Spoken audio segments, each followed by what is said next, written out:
Hey, what's up everybody? Jed Johnson from DieselCrew.com. I'm just cooking up a new supply of chicken and even threw some pork on there. Don't mind my voice, got a little bit of a cold, but hey, I've gotten questions lately and I'm out here cooking, so why not an episode of Cooking with Napalm? Alright, first question I've got has to do with nail bending. It comes from John Augustine. Personally, I can't get the bar under my chin like most benders, partially due to an old elbow injury that limits my range of motion, so I have to bend nails with my hands in front of my chest and elbows pointing down. It's worked for me so far. Alright, so what he's talking about is the double overhand technique, and by far this is the technique that most people get the best advantage with. And he's talking about getting up here, double overhand pistol grip, knuckles facing one another, bending the bar up here. And he says that he has trouble getting up into this position, so he ends up bending down here. And really, that's not a bad position to start in either. I was never able to get up this high for the beginning of the bend either, because as you think about it, the longer a bar is, the tougher it's going to be for you to get into a nice power position up high. And when you're doing something like a red nail bend or a bastard bend or something like that with a 7-inch bar, this position can be very, very tough, so it takes some time to get used to. So this is my suggestion.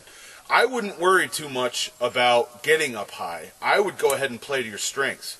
But when you say that your elbows are at your sides, it sounds to me like you're doing something like this when you bend, and it doesn't sound like you're compressing in and moving the elbows forward. And really, that's what you want to do. You want to compress in on the bar and then try to move your elbows forward for the best leverage and for the best engagement of the muscles of the torso, the big strong muscles in the chest and the shoulders. That's where you're going to get your most power. Bending is really not about wrist strength unless you're doing something out in front of you with a reverse technique. So go ahead and make sure you're doing that. You don't want to be chicken winging or angry texting where you're trying to fold down like this. Compress in, push the arms forward, the elbows forward. That's the best way to go. And then what I would suggest is you can purposely cut your kink short so that instead of having a big angle in the bar, you keep the angle narrower.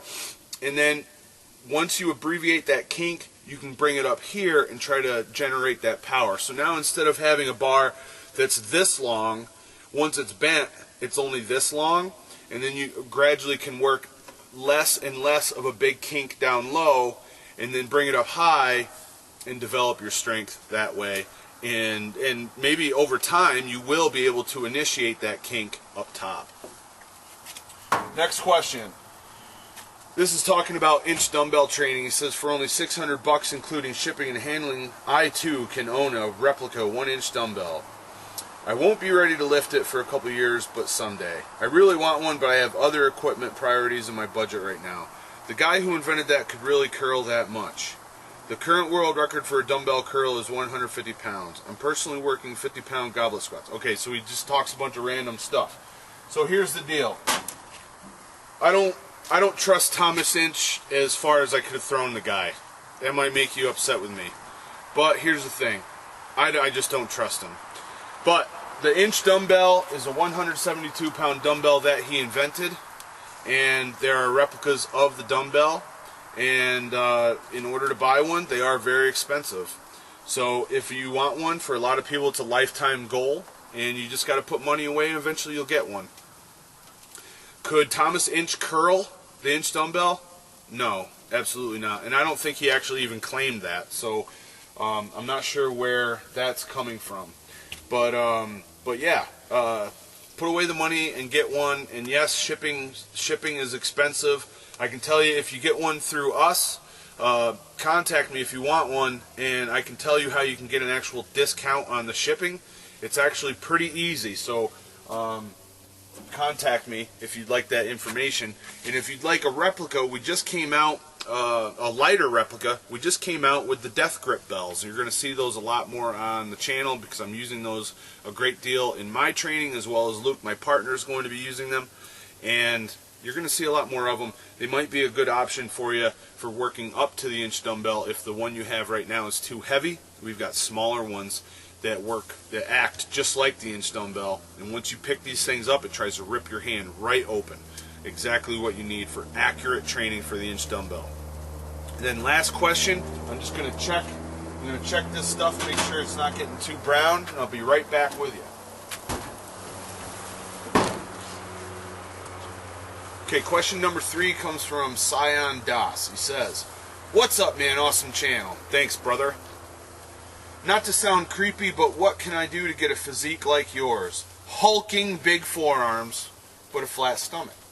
I'm 5'10", 19 years old, and 30% body fat. I'm a novice lifter and was wondering if I should run a bodybuilding or powerlifting routine while losing weight as well, and what style of training I should follow afterwards to achieve a physique like yours."